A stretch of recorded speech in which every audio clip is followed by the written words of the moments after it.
Hello everybody, welcome to the Piscean Ponderings, and I just want to start this video saying I'm not holding any expectations. People are going to love me, people are going to hate me, people are going to want me to be dead, people are going to want me to be alive, and that's what I've realized. So, in this video, I'm holding no expectations. It's just a universal spirituality belief system. I hold no expectations, and things go right, they go wrong, and I held no expectations, so I don't get disappointed. Essentially, this video, I'm going to go over a few different things, so I wanted to film like a podcast type of video. So what I'm going to go through is dissecting my natal chart and why I am the way I am, astrologically speaking. So I was born February 26th, 2005, at 9:53 in the morning. Of course, in St. Paul, Minnesota. My ascendant is at 2355 degrees Taurus, and Vedic astrology, it's actually at 000 degrees Taurus, meaning the very beginning of Taurus. So it's just quite funny to think about how with a side rail chart versus your Western chart, things are so different. Things are so vastly different. So what I want to acknowledge is that this analysis contained in this video is both subjective and objective. Subjective in that I am the subject. Objective in that the configurations speak regardless of who reads these or watches this video. I've endeavored to maintain the hermeneutic rigor while honoring the vulnerability required of self-disclosure. Here's an epistemological note, really quick. This analysis employs both Western, tropical, and Vedic, sidereal, astrological systems. The Western chart is calculated using the Placidus house system, standard for the corporate horoscopy track. And the Vedic chart, sidereal chart, Indian-based, it's calculated using the Lahiri Ayanamsa as ratified by, just this made-up guild's mutual recognition agreement with the Indian Council of Astrological Sciences in 2027, because this is a future. The two systems are not reconciled. They're essentially held in tension, and each revealing dimensions of constitutional reality that the other obscures. This isn't methodological weakness, it is hermeneutic fidelity. The universe doesn't speak one language, neither should we. Okay? Sorry if I'm looking down a lot, I have it written on my phone. So, turn the brightness down so you can't really see the reflection of my glasses. Not so bad. And maybe we'll turn on the light too in case it's too dark in here.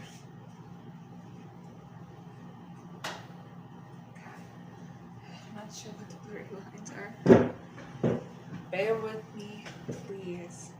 And thank you if you do. So, essentially, fixed star placements, if you don't know what those are, you gotta watch my other videos to understand what fixed stars are. Fixed star placements are calculated for both systems, Western, tropical, and Vedic sidereal, and interpreted through the framework of a archetypal astronomy module. So lunar nodes, yogi points, and Aruda Lagna are calculated according to standard Vedic protocols as taught in comparative horoscopy.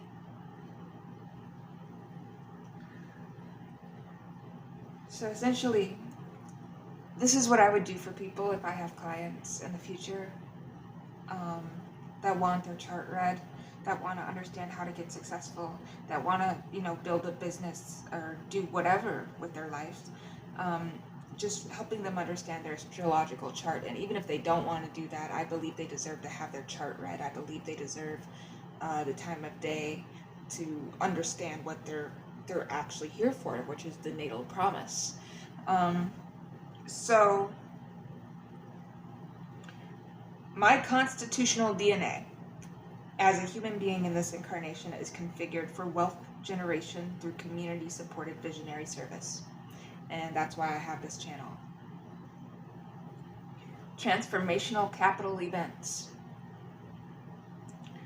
And earned authority cultivated over decades. Putting in the work right now. Provided they navigate the karmic imperative toward healthy self-assertion without abandoning their relational nature. I wrote this in the fucking, not the first person. Clearly. Don't mind that. So, just want to talk about my road to wealth and your road to wealth as well, if you have some of these placements, because some of us have the same exact placements. You'd be surprised.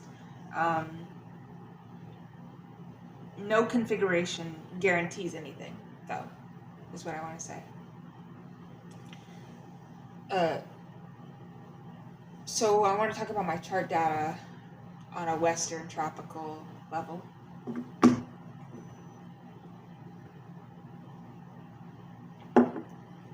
I was born February 26th, 2005 at 9:53 in the morning in St. Paul, Minnesota.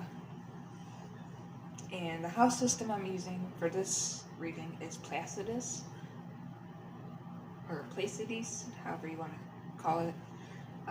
The body position houses, so Sun is at Pisces at 809 degrees in the 11th house. Moon is in Libra at 614 degrees in the 6th house. Mercury is in Pisces at 1831 degrees in the 11th house. Venus is in Pisces at 002 degrees in the 11th house. Mars is in Capricorn at 1407 degrees in the 9th house. Jupiter is in Libra at 1755 degrees, retrograded in the 6th house. Saturn is in Cancer at 2053 degrees. 2053 degrees, and it's retrograde in the 3rd house. Uranus in Pisces at 650 degrees in the 11th house. Neptune in Aquarius at 1555 degrees in the 10th house. Pluto in Sagittarius at 2417 degrees in the 8th house. And Rahu, also known as the north node of the moon, in Aries at 2519 degrees.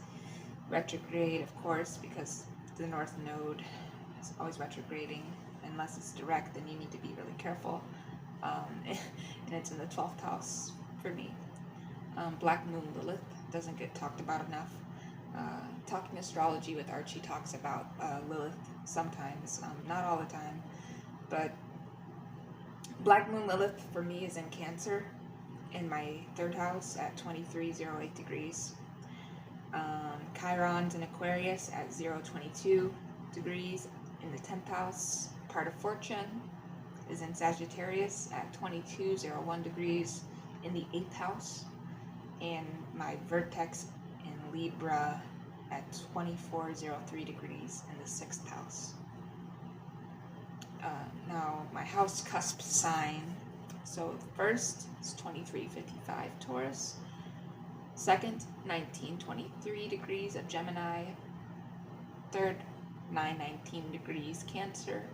The 4th house, 2934 degrees Cancer. The 5th house, 2456 degrees Leo. The 6th house, 240 degrees Libra. 7th house, 2355 degrees Scorpio. 8th house, 1923 degrees Sagittarius. 9th house, 919 degrees Capricorn. 10th house, 2934 degrees Capricorn. 11th house, 2456 degrees Aquarius. and the 12th house is 240 degrees Aries. So my ascendant, don't mind my itching, don't mean to be promiscuous or anything. My ascendant is defined by Taurus at 2355 degrees with algal. So Taurus is an earth sign, it's fixed, and it's nocturnal, and it's Venus. It's ruled by Venus, it was curated by Venus. It's the signature of the builder. Taurus does not speculate, it constructs. Taurus does not gamble, it cultivates. Taurus does not chase trends, it accumulates resources over generational timescales. My ascendant degree, 2355 degrees Taurus. It's critical because this degree is actually conjunct algal. It's conjunct the fixed star at 2614 degrees Taurus. In the first house, by Western reckoning, of course, algal, also known as Beta Persei, is the most maligned star in the Western tradition. The Gorgon's head, the demon star, associated with catastrophe, decapitation, and the wrath of Medusa. I used to wear braids all the time, funny enough. It all makes sense now. It all makes sense. I used to wear braids all the time as a little girl and get called, "You look like Medusa." I have Taurus ascendant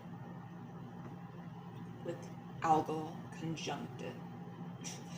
Okay, I'm breaking it all down. So, if I was doing a reading for a client, this is what I'm trying to help you understand. This is what I would help you understand. Your ascendant. You might have a very crazy ascendant that is really reflecting in your life. It's playing out in your natal promise. I'm only 20 years old, about to turn 21. I'm filming this February 13th, 2026. My birthday is February 26th, and Mercury's going retrograde on my birthday. Right in that 11th house.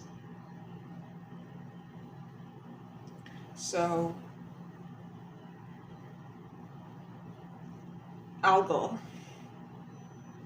catastrophe, decapitation, and the wrath of Medusa.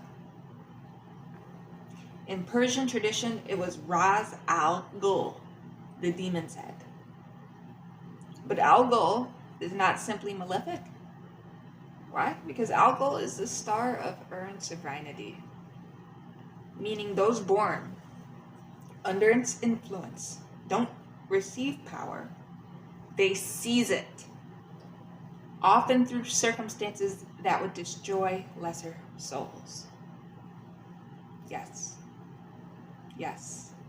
It's a very powerful star. Very. And people do not talk about this enough.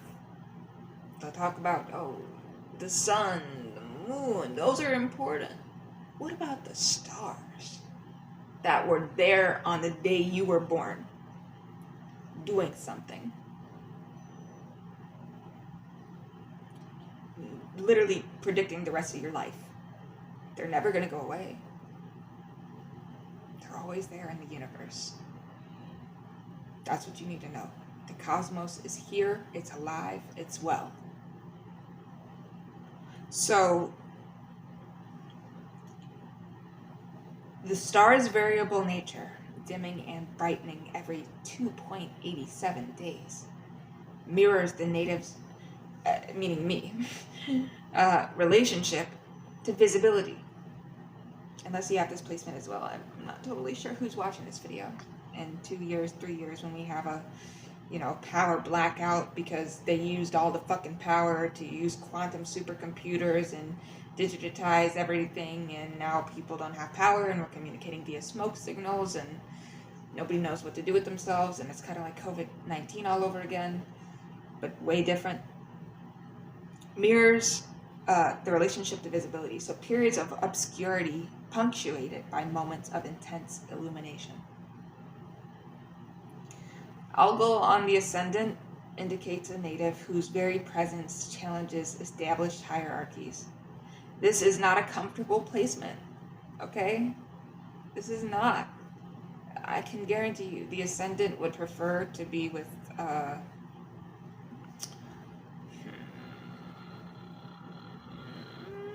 Pisces is kind of just done. I think the ascendant in Pisces, I mean, could be very wealthy though. Could be very wealthy. Ascendant in Aries, but ascendant in Taurus with Algol conjuncted, not very good placement to have, to be honest with you. It's pretty challenging. I'm not saying I can't get rich or wealthy. I will, and I am.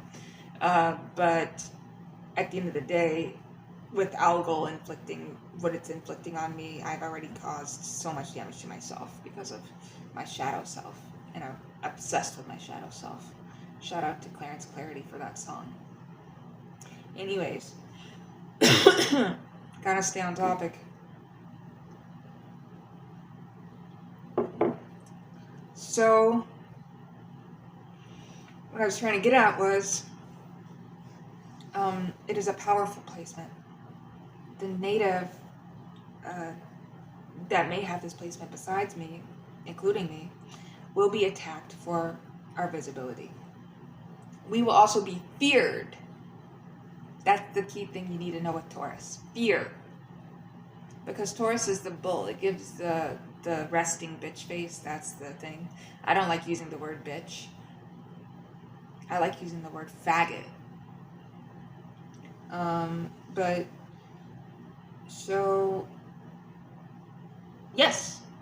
Attacked for visibility, attacked for being fearful or engaging in. It seems like I'm someone to be feared. In fear properly managed, though, it's a source of wealth. With no fear. Shout out to Clarence Clarity for that song. Robson, 1969, notes that Algol gives violence, decapitation, hanging, electrocution, mob violence, and success through tragedy.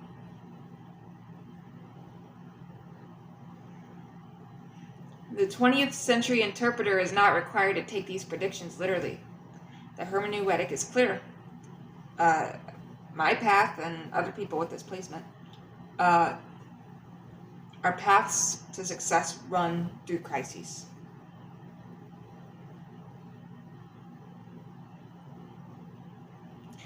We will be tested by circumstances that will break others. How many times have I thought about committing suicide? And I've tried it. I was in the mental hospital in 2024. I'm not even trying to come off as braggadocious. I'm just saying. I tried to end my life.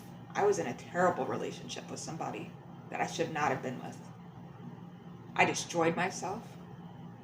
I got on hormones for 7 months, thought I was big and bold, and I was so mature. Instantly regretted it.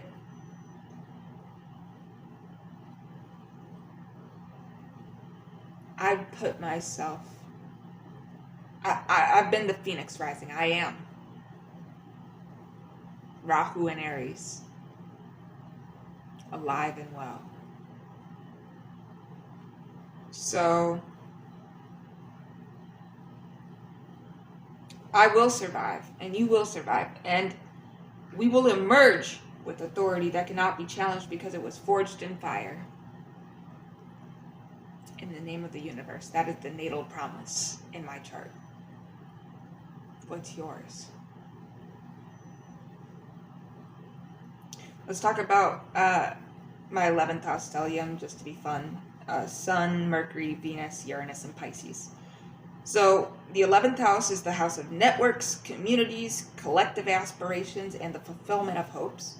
And it contains 4 planets in Pisces in my chart. Sun at 809 degrees, Venus at 002 degrees, baby Venus in Pisces exalted, Uranus at 650 degrees, and Mercury debilitated in Pisces at 1831 degrees. So it's a win and you lose in life.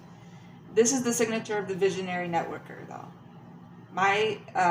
Myself, I don't build networks through strategic calculation. I attract networks through the sheer magnetism of my vision. My third eye vision. Pisces, as a zodiac sign, dissolves boundaries, which I've done too many times to count. The 11th house stellium in my chart dissolves the boundary between self, me, I am, and community, which is why I've done all the stuff that I've done to myself, between personal aspiration and collective dream. It all makes sense in my birth chart, and without knowing it, I would have gone crazy. Maybe ended my life, maybe actually done something to myself worse than just drink isopropyl alcohol, get a gun, get my license to carry, my concealed to carry. And now that I'm making this video, I know it'll probably be impossible, but you know what? I'm just saying.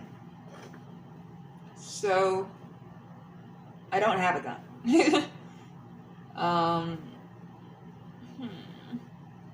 So yeah. Sun is in Pisces for me in the 11th house, so my identity is intrinsically tied to community. I don't know who I am outside of relationships sometimes. I try to get it better, but this isn't a weakness necessarily. It's a constitutional design feature. My purpose is realized through collective engagement, and my sun's placement at 809 degrees Pisces is conjunct Fomalhaut at 355 degrees Pisces. It's an orb 414 degrees. And Fomalhaut is the royal star of the south, associated with celestial royalty, artistic genius, and wealth through creative vision. I am successful. Thank you guys for all the subscribers. Venus in Pisces in my 11th house at 002 degrees. Venus at the very threshold of Pisces indicates that, my values, my relationships, and aesthetic sense are deeply influenced by the Neptunian realm. I love what others cannot see. I value what others cannot measure. This placement can indicate financial naivety, a tendency to overvalue the intangible. It can also indicate the capacity to generate wealth from vision alone. Uranus in Pisces in the 11th house at 650 degrees. So Uranus, it adds the signature of innovation. Then my networks will not just be conventional bullshit. I will attract artists. I am attracting mystics. I'm attracting technologists. I am attracting exiles. Those who do not fit elsewhere. My band of misfits.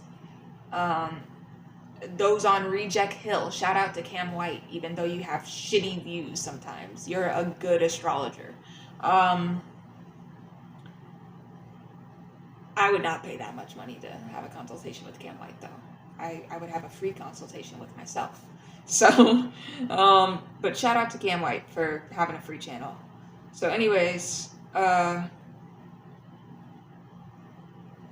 essentially Uranus brings wealth flowing through unconventional networks.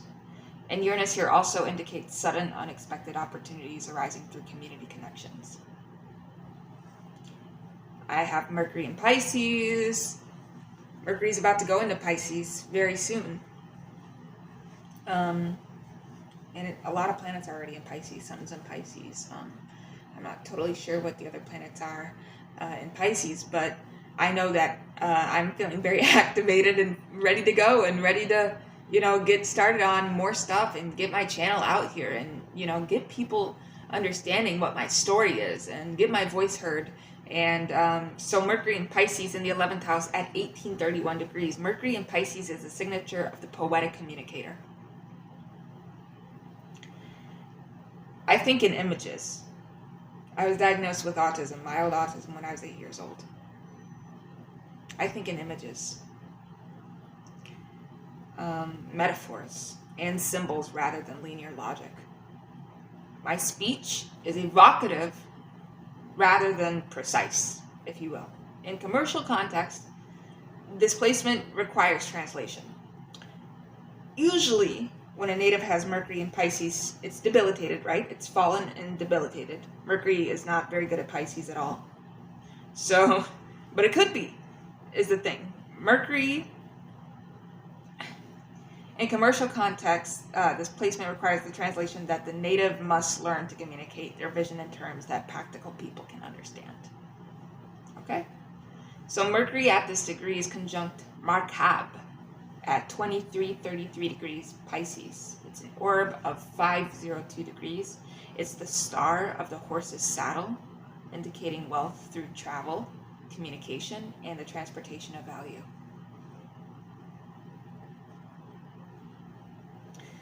So my 6th house, I have Moon and Jupiter, also my vertex, but mainly Moon and Jupiter in Libra, right? I'm going to be talking about. So the 6th house, it's the house of service, health, daily work, routines, employees, subordinates. It contains my Moon at 614 degrees Libra and my Jupiter, which is retrograde, at 1755 degrees Libra. So Moon in Libra in the 6th house, Moon in Libra in general seeks harmony, relationship, aesthetic balance. Why? Because Moon is the female feminine side of you. And in Libra, where Venus is just all about being cozy, are you comfortable? Are we good? Can you make me some soup? I don't know. That's very Libran. And I have my Moon in Libra in the 6th house. And in the 6th house, when you have Moon here in Libra, it indicates that, usually a native's emotional well-being depends on harmonious daily work environments, which is why I work by myself in my small studio apartment, because I only need like 4 or 5 people in here, really, if they were going to help me, but I can only have 2 people in this apartment minimum. So yeah, just 2 or 3 good friends that I rely on, and they'd come over here and help me film videos, and that's what I'm working on right now anyways. So I don't really need a whole squad quite yet. I'm just getting started. But so yes, I cannot thrive in conflict-ridden workplaces. I've done it before, and I could only really hold down a real 9-to-5 for like 6 months with a staffing agency. I must serve in contexts that feel beautiful, balanced, and relationally satisfying. Collaborative. So the Moon at 614 degrees Libra is conjunct Spica at 2354 degrees Libra. Well, no, this is a significant discrepancy. Spica is at 2354 degrees Libra. The Moon is at 614 degrees Libra, an orb of 1740 degrees, too wide for conjunction. However, the Moon is conjunct Algorab at 1331 degrees Libra, with an orb of 717 degrees. The raven's wing associated with betrayal and service relationships. This is a warning. So if you have this placement, and I do, usually you must be careful whom you trust in daily work contexts, meaning your everyday life. Who do you trust? Especially with your body. So Jupiter in Libra in the 6th house, retrograde. Jupiter expands whatever it touches. Jupiter expands. In Libra, it expands the native's need for relationship, harmony, and balance. In the 6th house, it expands their service orientation. They will serve generously. I serve generously, perhaps too generously. Retrograde indicates that usually my and other natives' philosophy of service will evolve throughout their life. From serving for recognition, to serving for belonging, to serving simply because service is who we are. Jupiter at 1755 degrees Libra, it's conjunct Arcturus at 2417 degrees Libra with an orb of 622 degrees. It's the star of the Bear Keeper. associated with guardianship, protection, and the cultivation of resources. This suggests that the native service will eventually take the form of stewardship, protecting and cultivating resources for others. That's what I'm here for. My natal promise. The 8th house, Pluto, and part of fortune in Sagittarius. So the 8th house is the house of other people's money, inheritance, debt, sex, death, and transformation. It contains Pluto, for me, at 2417 degrees Sagittarius, and the part of fortune at 2201 degrees Sagittarius. So Pluto and Sagittarius in the 8th house. Well, Pluto in the 8th house is the signature of the financial alchemist. Why?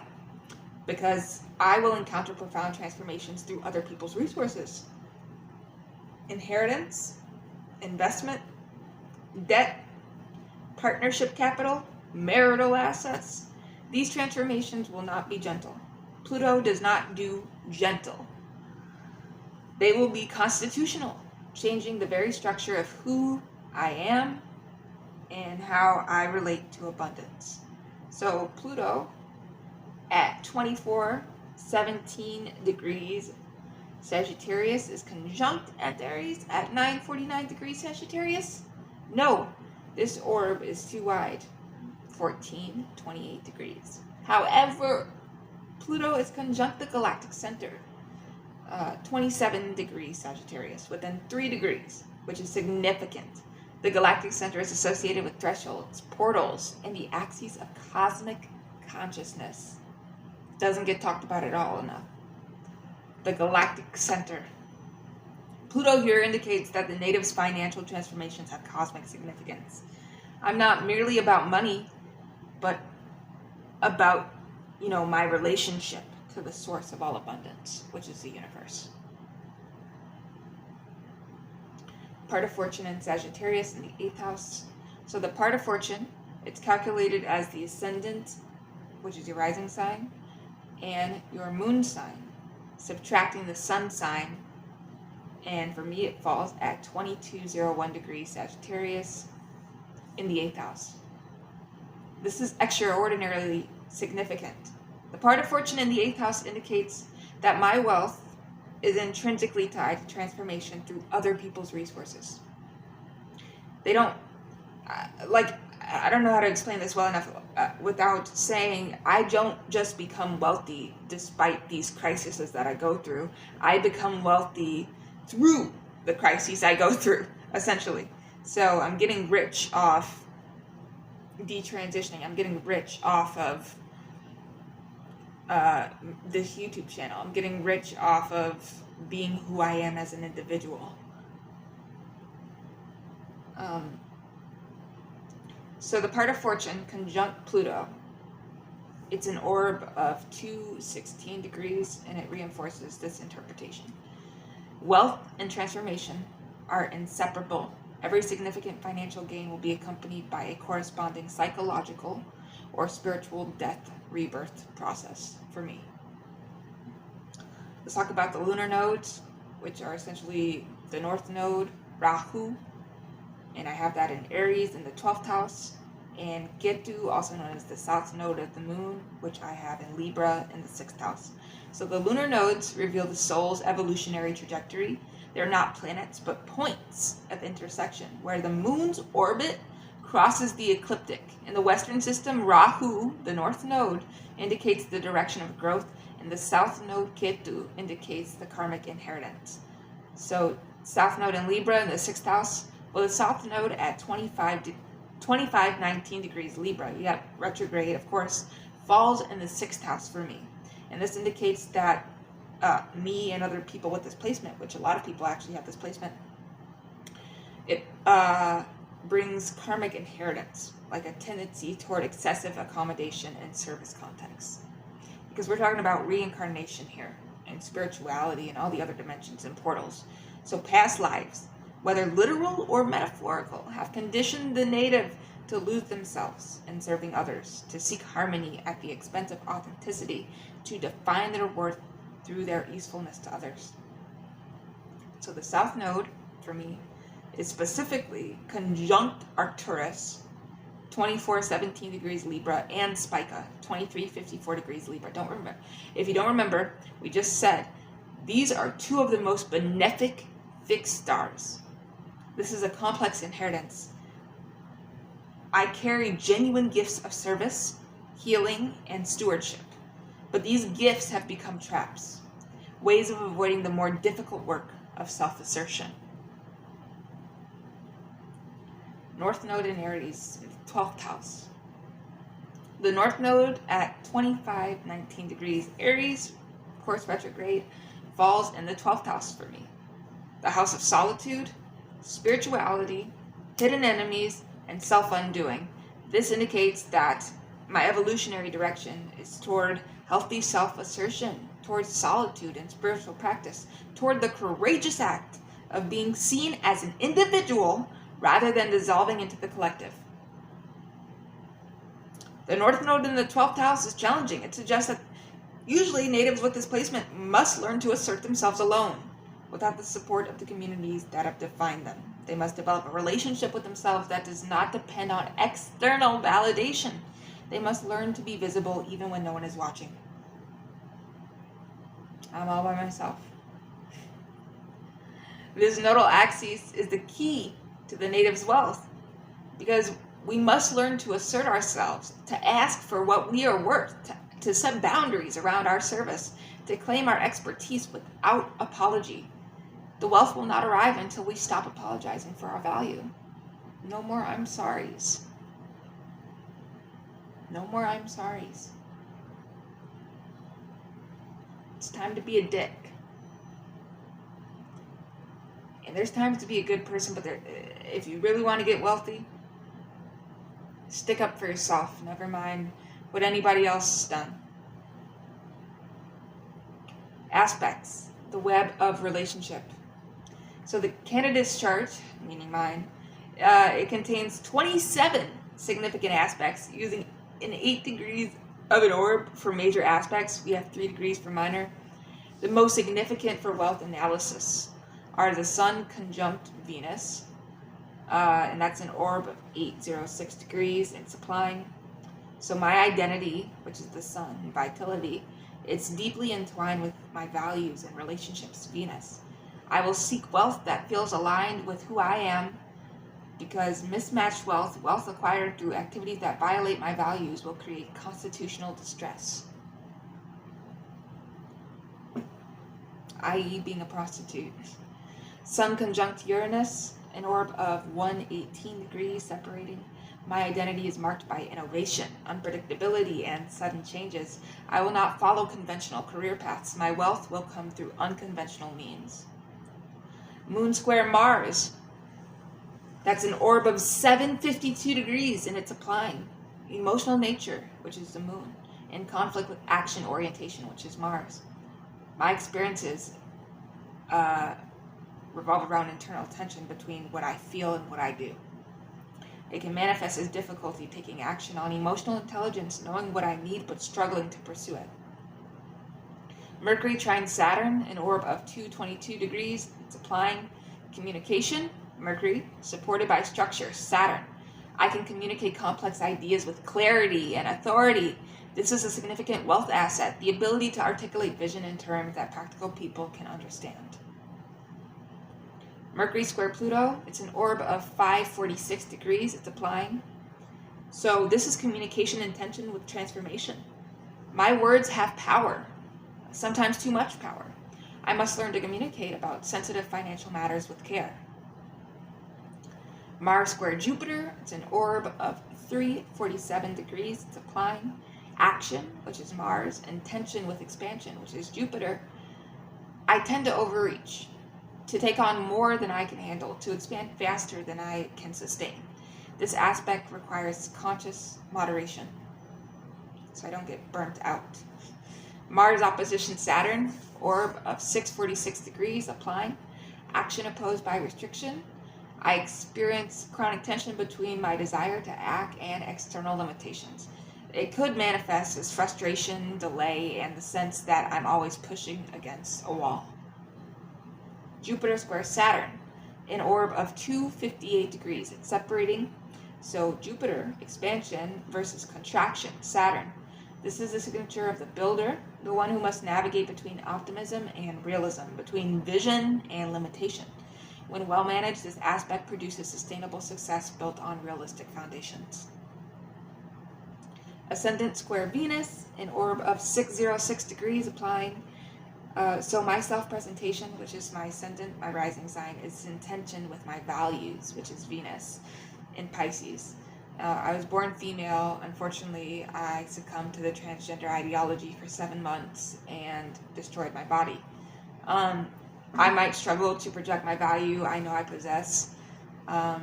With the clothes that I wear sometimes, it's still more tomboyish, but I still have my breast. So this requires conscious cultivation of self-worth, of course. MC midheaven, it's trining my moon in Libra, so my midheaven is in Capricorn, and it's an orb of 640 degrees applying.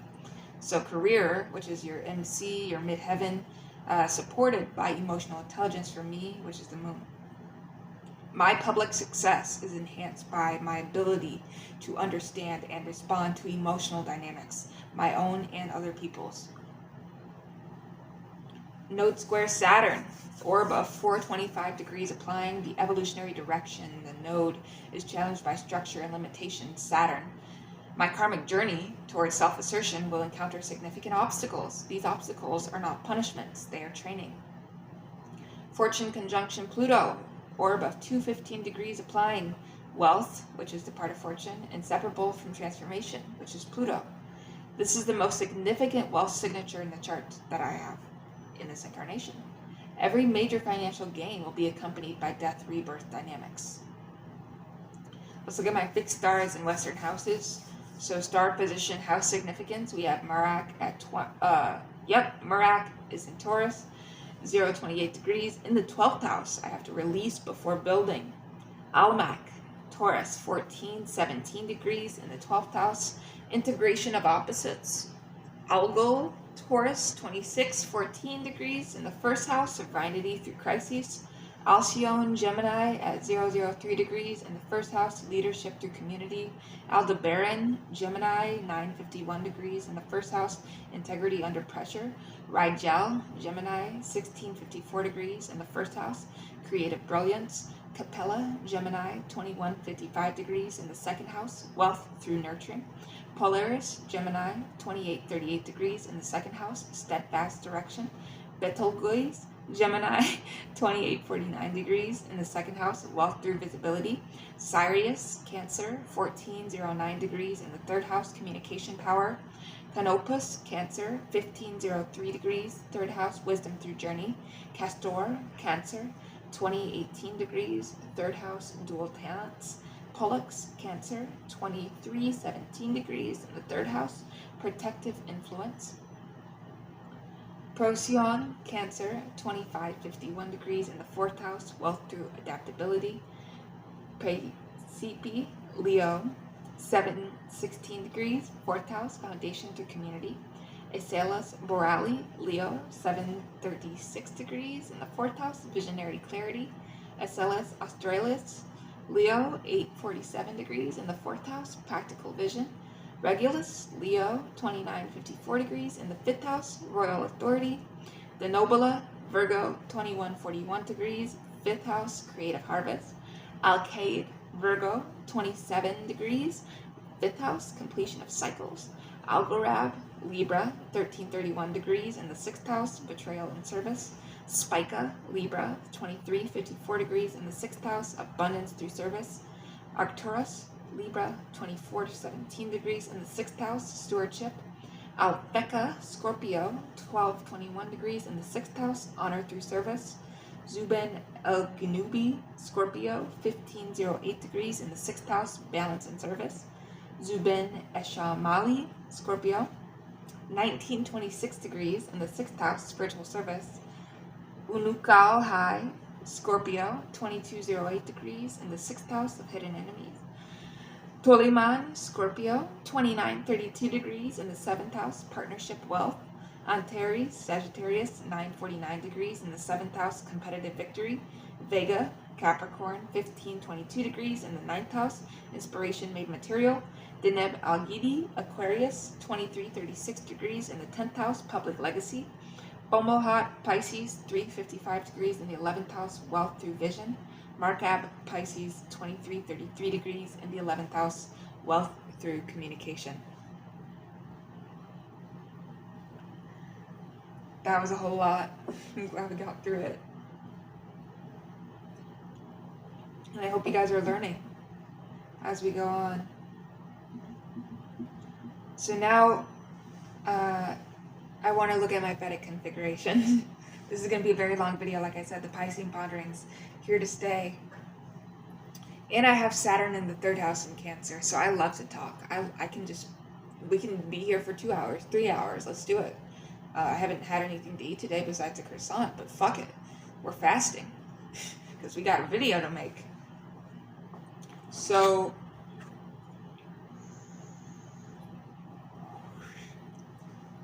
my Vedic configuration, my chart data. So I Anamsa Lahiri Jitra Paksha. Of course, I was born February 26, 2005 at 9:53 in the morning in St. Paul, Minnesota. So here's my body position house. Sun, Aquarius, 14:13 degrees in the 2nd house.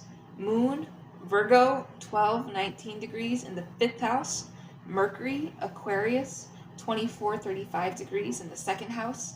Venus, Aquarius, 6:06 degrees in the 2nd house.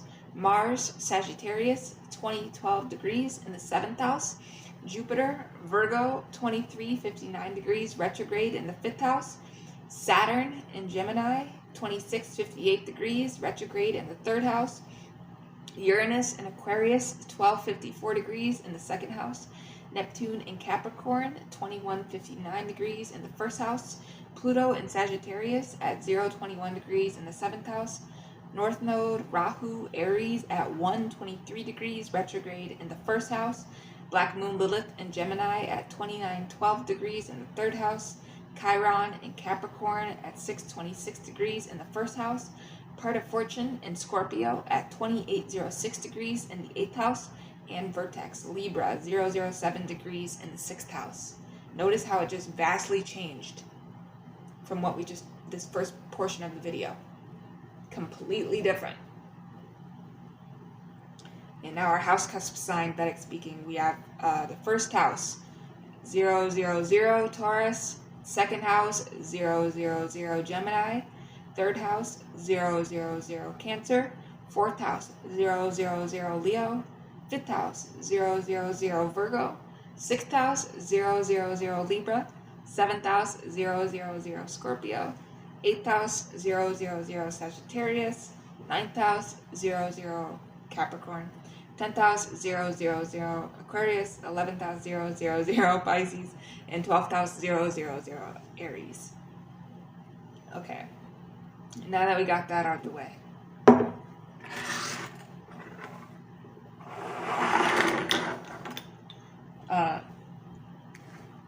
So, the Vedic ascendant is Taurus at 000 Gandanta. In the Vedic system, my ascendant is exactly that, 000 Taurus. The very threshold of the sign. This is a Gandanta point, the junction between the water sign Pisces and the earth sign Taurus, between dissolution and stabilization. Gandanta is challenging. It indicates a native who stands at the threshold between worlds, never fully comfortable in either. There's always a sense of in-betweenness, of having one foot in the spiritual realm and one foot in the material, never fully present in either. Until, of course, I die. But Gandanta is also powerful. It indicates a native who can access both realms, the visionary and the practical, the spiritual and the material. The challenge is integration, learning to move fluidly between realms rather than being torn between them. The fixed star at this degree is Murak at 0:28 degrees Taurus in the 12th house Vedic. Murak, Beta Andromeda, is the star of the girdle of Andromeda, the boundary between the chained princess and her liberation. The star indicates a native who must release something before they can build something. The chains of a previous identity, a previous relationship, a previous way of being. These must be released before the Taurus ascendant can do its work of building and cultivating. In the Vedic system, the ascendant is the most important point in the chart. The Lagna, the foundation of all analysis. A Gandanta Lagna is both blessing and a curse. Blessing because it offers access to multiple realms. A curse because it offers no permanent residence in any. The second house, Sun, Mercury, Venus, Uranus, and Aquarius. In the Vedic system, the second house, Dhanabhava, governs wealth, family, speech, and accumulated resources. The candidate's second house contains 4 planets in Aquarius. Sun at 1413 degrees, Venus at 606 degrees, Uranus at 1254 degrees, and Mercury at 2435 degrees. This is the most significant shift between the Western and Vedic systems. In the Western chart, these planets govern networks, 11th house. In the Vedic chart, they will govern wealth itself, the second house. The interpretation is profound. My wealth is not separate from my community. My wealth is my community. My resources flow through my relationships. My accumulated value is distributed across networks. So Sun in Aquarius in the second house. The soul's purpose is realized through wealth that serves collective goals. The native cannot be fulfilled by wealth that benefits only themselves. The wealth must have social meaning, must contribute to the communities that sustain them. Venus in Aquarius in the second house, values align with innovation, friendship, and collective well-being. My aesthetic sense is unconventional. I will find beauty in contexts others overlook and generate wealth from those overlooked contexts. Uranus in Aquarius in the second house, wealth through innovation, technology, and sudden opportunities. My financial life will be marked by unexpected development, some challenging, some extraordinarily fortunate. I must learn to adapt quickly. Mercury in Aquarius in the second house, wealth through communication, particularly communication about collective concerns.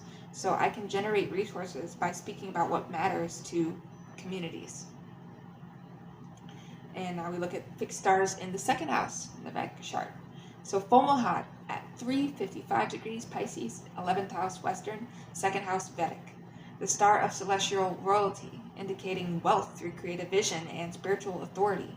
Fomalhaut is one of the 4 royal stars of Persia, associated with the archangel Gabriel in some traditions. Its presence in the second house elevates the candidate's wealth potential beyond the merely material. My wealth has spiritual significance. And not to brag, but it just does, for some reason. My natal promise says so. Markab at 2333 degrees Pisces, 11th house Western, second house Vedic. The star of the horse's saddle, Alpha Pegasi, indicating wealth through travel, communication, and the transportation of value. Markab suggests that the candidate's wealth will come from movement, physical travel, certainly, but also the movement of ideas, the movement of resources through networks. Okay? Let's look at the 5th house, Moon and Jupiter in Virgo. So the 5th house, Bhutrabhava, governs intelligence, creativity, children, and mantra, the sacred speech that shapes reality. The candidate's 5th house contains Moon at 1219 degrees Virgo and Jupiter retrograde at 2359 degrees Virgo.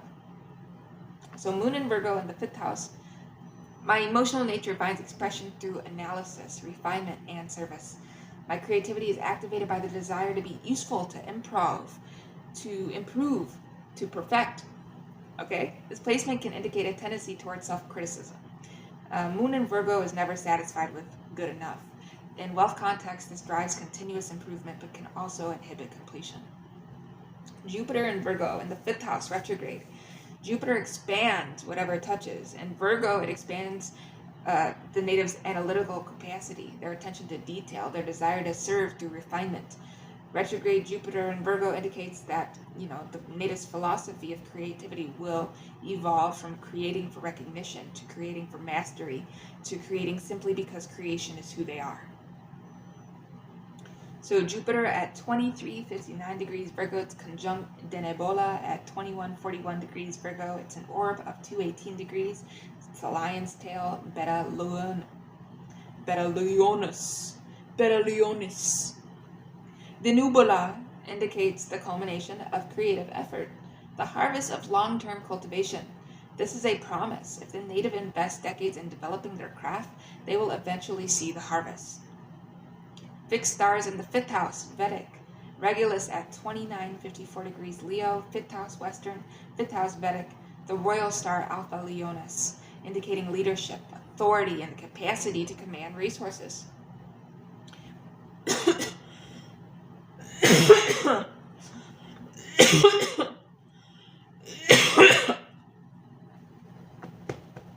Wow. So Regulus, it's the most powerful of the royal stars. Its presence in the 5th house indicates that the native's creativity has royal potential, not through inheritance, but through earned authority. They must develop their craft to the point where they are recognized as a master. The nebula at 2141 degrees Virgo, the harvest star, promising that long-term creative cultivation will eventually bear fruit. The 7th house, Mars and Pluto in Scorpio. The 7th house, Kalatrabhava, governs marriage, partnership, and all significant one-to-one relationships. The candidate's 7th house contains Mars at 2012 degrees Scorpio and Pluto at 021 degrees Sagittarius. Pluto is technically in Sagittarius, but conjunct the 7th house cusp within 1 degrees. Very important. Mars is in Scorpio for me in the 7th house, Vedic speaking. But Western, Mars is exalted in Capricorn in the 9th house. So Mars, in its own sign, Scorpio, is ruled by Mars in Vedic astrology. It indicates intense, passionate, and potentially combative partnership dynamics. The native attracts strong partners, people who are not afraid of conflict, who will challenge them, who will push them to grow. This placement can indicate wealth through partnerships, but only if the native learns to manage the inherent intensity. Pluto conjunct the 7th cusp. So Pluto at 021 degrees Sagittarius is conjunct my 7th house cusp within 1 degrees. It indicates that transformation will come through partnerships. The native's most significant financial transformations will be catalyzed by relationships, marriage, business partnerships, significant collaborations. So now we looked at the fixed stars in the 7th house in the Vedic chart. So we have Antares at 949 degrees Sagittarius, again in the 7th house Western, but 7th house Vedic as well. The rival of Mars, Alpha Scorpii, associated with competitive success, the capacity to overcome enemies through strategic action. Antares in the 7th house indicates that the native's partners may also be rivals, or that the native will face significant competition in partnership contexts. The promise is victory, but only after struggle. Toliman at 2932 degrees Scorpio in the 7th house Western, 7th house Vedic, the star of partnership, wealth, Alpha Centauri, indicating financial benefit through relationships. Aruda Lagna. So AL in the 4th house and a 7 H9. In Vedic astrology, the Aruda Lagna AL represents how the world sees you, the native. The mask you wear, the reputation you project. It is calculated from the ascendant, rising sign, and its lord, revealing the image that others perceive. The candidate's AL, meaning mine, is complex, shown as AL, H4, A7, H9. This notation indicates that the Aruda Lagna is calculated from the 4th house, Cancer, and falls in the 7th house, Scorpio, and the 9th house, Sagittarius. Interpretation. The world sees the native as someone defined by home, family, and emotional foundation. Why? Because it's the 4th house. Oops, that's not 4. That's 4. Sorry, guys. Holy shit, that was a tweaker moment.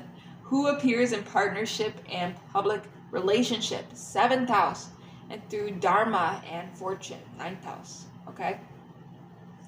This suggests that the candidate's public reputation will be built on their emotional authenticity, their family connections, and their philosophical commitments. They cannot fake this. The world will see through any performance. In wealth contexts, this indicates that the native's reputation and therefore their capacity to attract resources depends on their integrity. They cannot build wealth through misrepresentation. Their public face must match their private truth. Now we observe yogi points. So I have a yogi point. It's at Libra, 2952 degrees, and Abba Yogi is Aries, 2952 degrees, opposites, of course. So the yogi point is a special calculation in Vedic astrology derived from the sun and moon positions. It indicates the native source of spiritual and material fortune. The Abba Yogi indicates the source of obstruction. So having a yogi point, Libra at 2952 degrees. Libra is the sign of relationships, balances, partnerships, and aesthetics. And the native's fortune comes through beautiful relationships, through partnerships that are harmonious, balanced, and aesthetically refined. The yogi point at the critical 30th degree indicates that this fortune is actually available now. And what I mean by the 30th degree is it's at 2952, so I'm just rounding up and joking around. But at the threshold, right? Because it requires conscious choice to access. And then Abba Yogi, Aries, 2952 degrees. Aries is the sign of self-assertion, conflict, and independent action. Okay, the native's obstructions come through excessive self-assertion, through fighting when they should cooperate, through pushing when they should wait, through insisting on their way when compromise would serve. Abba Yogi at the anaretic degree indicates that this obstruction is also at a threshold. The native stands at the edge of their independence, about to release into relationship. It's a profound teaching. The native's wealth requires relationship. Our obstacles come from independence. They must learn to trust others, to collaborate, to receive help. Now I'm looking at my synthesis.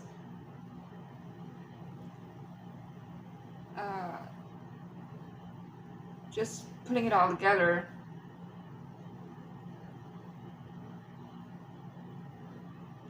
I have different stages for this too.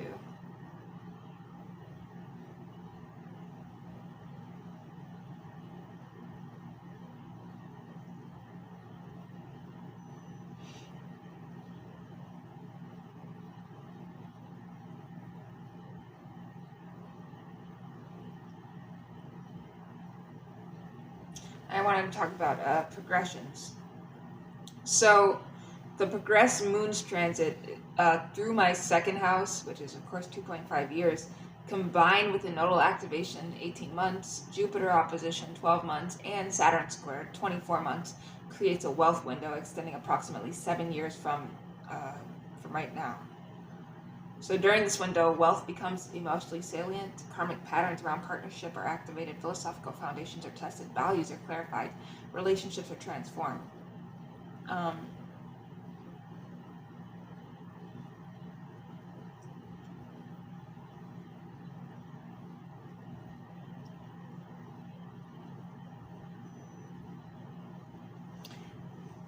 If you want a reading, if you want to help me, get bigger on this channel, please let me know in the comments below, and subscribe.